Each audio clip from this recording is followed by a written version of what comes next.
It's 1903, and this extraordinary guy named Teddy Roosevelt is standing on the edge of the Grand Canyon.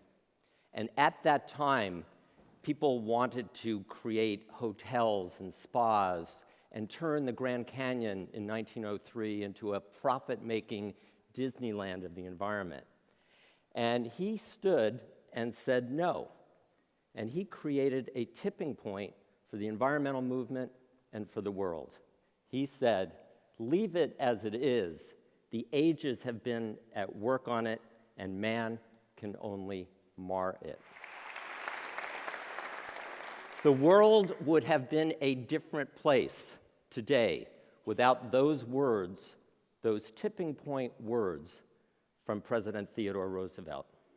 Fast forward, his fifth cousin, President Franklin Roosevelt, 30 years later, 1933, in the midst of a huge crisis, the Great Depression of America, said a few words to create a tipping point towards healing for the United States. First of all, let me assert my firm belief that the only thing we have to fear is fear itself.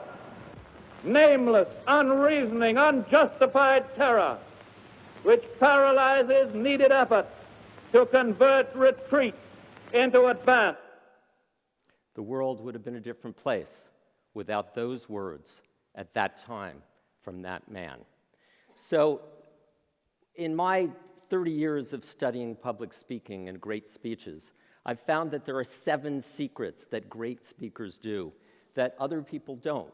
And it's my belief that every single human being can be a great speaker, and that their words can create a tipping point, and that their words and their essence can change the world. The first secret is about words, and understanding that words can be the best, the most amazing in the world, but they only actually touch people and communicate 7% of the impact that one human being has on another. Voice tone, the variation in your voice, the enthusiasm, the love, the passion that comes through your voice, 38%. In your body language, are you looking into someone's eyes, or are you looking over their head and not connected? So words, voice tone, and body language, those are the 3 vehicles, the 3 pathways that great communication happens in. Secret number 4, what most people do is they throw so much data out, trying to prove that they're smart, trying to get all the content out. Words are the 7%. What is important is, what is that one thing that you want to leave people with? What is that headline? That's what makes a great speech, and that's what we're talking about today. Secret number 5 is fascinating. If you are afraid, are any of you afraid of public speaking? 41% of the world across cultures is terrified, almost to the point, and often to the point, of actually turning down speaking appointments, whether they're political leaders or business leaders or charitable leaders. They turn down opportunities to shake the world because they're scared. There are a lot of reasons why people are scared, but in my experience, the number one reason is that we don't know what public speaking really is. We don't know the true definition. The true definition of public speaking is that public speaking is nothing more than having a conversation from your heart about something that you are authentically passionate about, right? If you think it's a performance, you're going to be 0% you and 100% actor, and we don't get to see and experience and feel who you are. So I want you to write the word speech down on a piece of paper, and I want you to put a circle around it, and I want you to put a line through it. I don't want you ever to give another speech. That's not what great speakers do. They don't give a speech, they don't give a performance, they don't make a presentation to the audience. They have what? They have a conversation with. It is a circle. It brings us all together. We are a web connected to every other person. That's what great speakers do. When I first met Princess Diana, she looks me in the eyes and says, "You know, I'm so scared of public speaking, and I wish that I could do what Charles does." Now, this was when they were actually breaking up, so it was even more difficult for her to admit that. And I said, "What does he do?" He said, "Well, he just stands up there and he tells this funny joke, and then he moves on, and he's completely unfazed by it." And I told her that Prince Charles doesn't have what she has. And what she had was what touched and moved the world. People connected with her on a human level, and that all you need to do, Your Royal Highness, is just share from your heart, that huge heart that you have, and your gut, and people will love you. Even through the speech that scares you, they will feel you, they will know you, they will connect with you, and that it is far more effective than giving a speech, than telling a funny joke, but not sharing your heart. So secret number 6, and you'll notice this in some of the speakers, is that we actually have 5 parts of our brain. Those 5 different senses, seeing, hearing, smelling, tasting, touching, and feeling, translate into 4 different actual communication languages. Speak one of them, you're not going to be very good. Speak 2 of them, you'll be average no matter who you are. Speak all 4, no matter who you are. You're going to rock the world, because you're going to be giving every person in the audience something that they can connect to. And visual is the energy of energy. It's the language of energy. It's Robin Williams. I've used him as an example, and I'm going to continue to use him as an example. How amazing was Robin Williams? Auditory is the ability to translate details and what you see, what you think, what you feel into a story, into words. Ronald Reagan was a great example of that. Auditory digital, that's the Albert Einstein, the Bill Gates, the analytical, statistically driven kind of information. You don't have that, you don't have a foundation of credibility. People are going to go, wow, that person's very charming, but there's no there there. And kinesthetic is the James Earl Jones, the Morgan Freeman, the Barry White. Oh, baby. It's the poet Ali. It's that connecting thing that is inside of each and every one of us that is the most important thing in being a speaker and being a communicator. And then 7, you can just have this and nothing else, and you will still rock the world, as so many people do. And that is your authentic passion. What is it that is so effing cool that you just have to share it, or so effing compelling? And I use that middle word. You can use whatever version you want, because it's a visceral thing. It's not intellectual. So let's go back on our chronological tour of great speeches that have created tipping points in the world. Now, this person, Lou Gehrig, didn't create a tipping point in terms of the global geopolitics of the world, but he created a tipping point in terms of understanding the human spirit and his own. Here it was, as you all know, he was diagnosed with ALS. He tried to play, he couldn't play. He had to end his career, and Yankee Stadium held a day for him. Lou Gehrig Day. It was in 1939. He gets out there, and he, like so many of you, was petrified of public speaking. And he's there, and then just when it's time for him to go on, he starts backing away and said, I can't do this, I can't do this.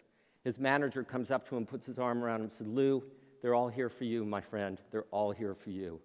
And walks him up, and he goes, and this is what he says.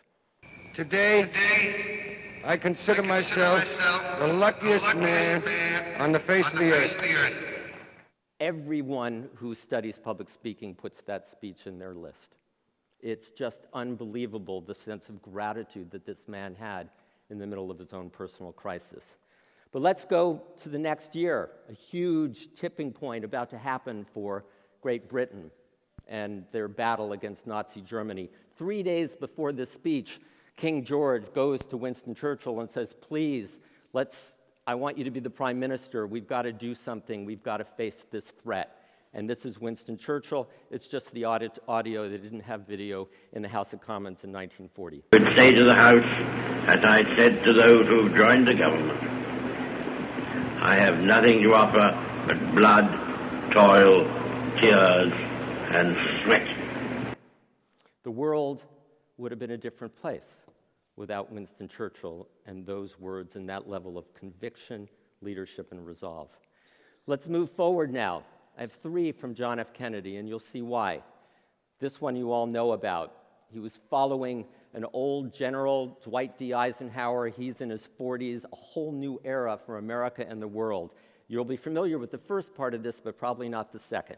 My fellow Americans, ask not what your country can do for you. Ask what you can do for your country. And he continues. fellow citizens of the world, ask not what America will do for you, but what together we can do for the freedom of man. The world became a different place because of that speech and that new president. And he proved it several times. A couple years later, at Rice University, he's talking about his authentic passion to put a man on the moon.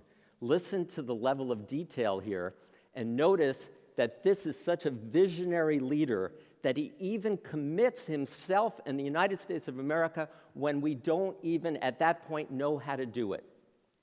We shall send to the moon 240,000 miles away from the control station in Houston, a giant rocket more than 300 feet tall, the length of this football field, made of new metal alloys, some of which have not yet been invented, capable of standing heat and stresses several times more than have ever been experienced, fitted together with a precision better than the finest watch, carrying all the equipment needed for propulsion, guidance, control, communications, food, and survival on an untried mission to an unknown celestial body, and then return it safely to Earth, re-entering the atmosphere at speeds of over 25,000 miles per hour, causing heat about half that on the temperature of the sun, almost as hot as it is here today, and do all this, and do all this, and do it right, and do it first before this decade is out, then we must be bold. How amazing was that, right? Sadly, he didn't get to live to see that, but he made it happen through his vision, his leadership, and creating that tipping point with that speech. And then, as you know, the famous speech, he's in Berlin, the West Berliners are suffering mightily. He goes in and says they're not alone. All free men, wherever they may live, are citizens of Berlin.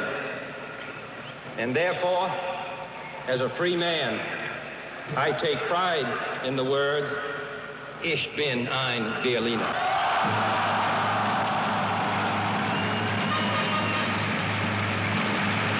Okay, so next year after that, or that actually later that year, Dr. Martin Luther King, I think you've all been aware of this, no one would doubt that this speech, half of which he ad-libbed, this speech shook the world and created a tipping point. I have a dream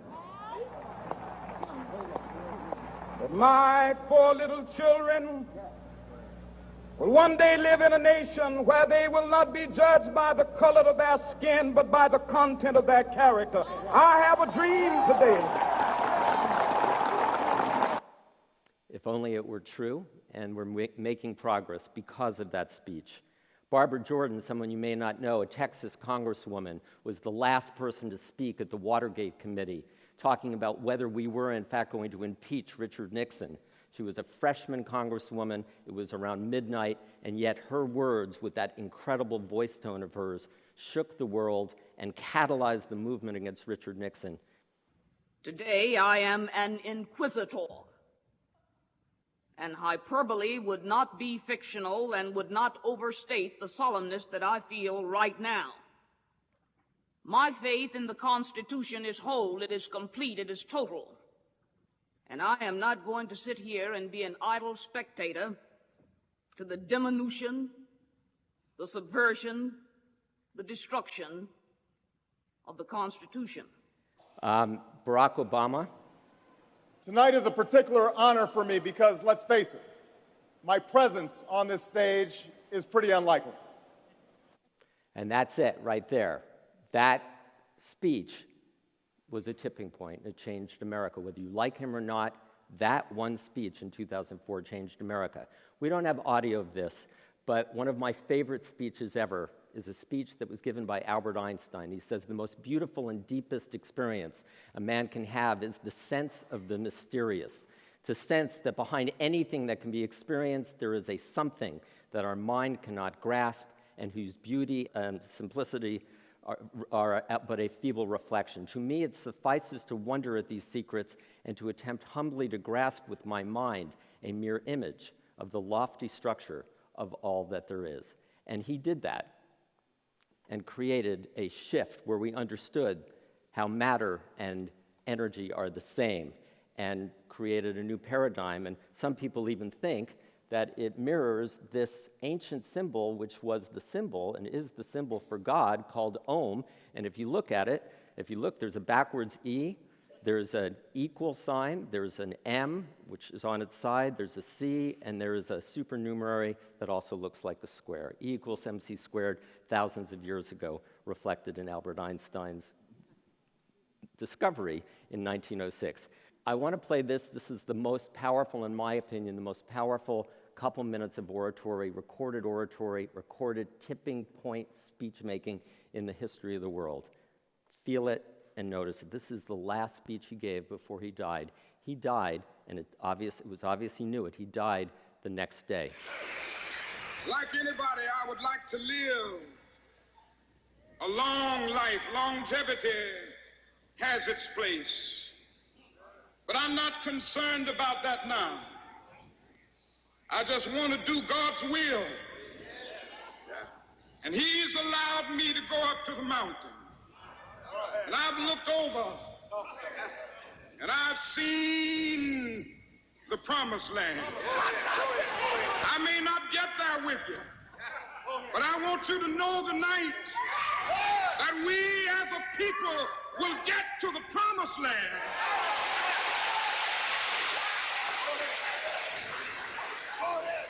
So I'm happy tonight. I'm not worried about anything. I'm not fearing any man.